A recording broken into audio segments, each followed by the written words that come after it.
മക്കളൊക്കെ സ്കൂളിൽ പോയാലേ പിന്നെ ഞാൻ ഇതിൻ്റെ ഉള്ളിലുള്ള യുദ്ധമാണ് കേട്ടോ. സമാധാനത്തോടു കൂടിയുള്ള ചായയുടെയും പണികളൊക്കെ പിന്നീടാവും. 10 മണിക്ക് കേക്കിന് വരാമെന്ന് പറഞ്ഞ കസ്റ്റമർ 11 ആയി, 12 ആയി, 1 ആയി, 1:30 ആയിട്ടോ അവരെത്തിയപ്പോൾ.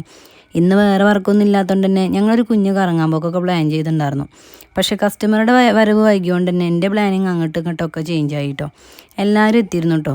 ഒടുവിലെത്തിയത് ഞാനാണ്. ഞാനവിടെ എത്തിയ സമയം വെച്ച് നോക്കുമ്പോൾ എൻ്റെ വിശപ്പിനെ നിയന്ത്രിക്കാൻ പറ്റാത്ത അവസ്ഥയായിരുന്നു. ലക്ഷ്യം വെച്ചത് അവിൽ മിൽക്കാണേലും തുടങ്ങി വെച്ചത് കുഴിമന്തിയിലായിരുന്നു. ഇക്ക നാട്ടിലുള്ളപ്പോഴേ ഫ്രണ്ട്സിൻ്റെയൊക്കെ കൂടെ പുറത്ത് പോയി ഫുഡൊക്കെ കഴിക്കുമ്പോൾ എനിക്കിങ്ങനെ കുരുട്ടും കുന്നായ്മൊക്കെ കൂടാറുണ്ട് കേട്ടോ. പക്ഷെ ഇപ്പം ഞാനും അത് ആസ്വദിക്കാൻ തുടങ്ങിയപ്പോഴാണ് അതിൻ്റെ ഫീലൊന്ന് വേറെ തന്നെയാണെന്ന് മനസ്സിലായത്. അനക്കാവാലോ അൻ്റെയിൽ കായുണ്ടല്ലോ എന്ന് പറയണ്ട. രാവും പകലും അധ്വാനിക്കണം തന്നെ എനിക്കിഷ്ടപ്പെട്ട ഫുഡ് കഴിക്കാനും ഇതുപോലുള്ള കുഞ്ഞു കുഞ്ഞു സന്തോഷങ്ങളൊക്കെ അനുഭവിക്കാനും കേട്ടോ. മന്തിയും കഴിച്ച് നേരെ തൊട്ടടുത്തുള്ള മൗസിയിലേക്ക് വിട്ടു. ഞാൻ ആദ്യമായിട്ടാണ് കേട്ടോ മൗസിയിൽ അവിൽ മിൽക്ക് കഴിക്കണത്. അവിൽ മിൽക്ക് കഴിച്ചിട്ടുണ്ട്, പക്ഷെ ഇവിടെ നിന്ന് ആദ്യമായിട്ടാണ്. പലരും പല ഐറ്റമാണ് ഓർഡർ ചെയ്തെങ്കിലും എല്ലാറ്റിലും കൈയിട്ട് വാരി എല്ലാറ്റിൻ്റെയും ടേസ്റ്റ് അറിഞ്ഞിട്ടുണ്ടായിരുന്നു.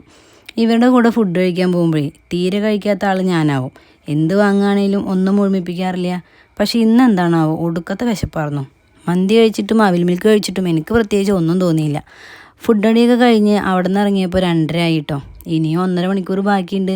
4 മണിക്ക് കുഞ്ഞാപ്പിൻ്റെ സ്കൂൾ വിടല്ലോ. ഇപ്പം തന്നെ വീട്ടിൽ പോയാൽ ഇതിൻ്റെയൊക്കെ സൈഡ് എഫക്റ്റ് കാരണം ഞാൻ അറിയാണ്ട് ഉറങ്ങിപ്പോവും.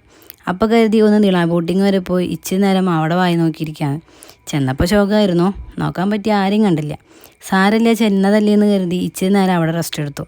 3:30 ആയപ്പോൾ അവിടെ നിന്ന് ഇറങ്ങി. കുഞ്ഞാപ്പി ഇന്നത്തെ എൻ്റെ കറങ്ങാൻ പോക്ക് മണത്തറിഞ്ഞ് രാവിലെ തന്നെ സ്കൂളിൽ പോകണില്ല എന്നൊക്കെ ഒരു അടവ് ഇട്ടു കേട്ടോ.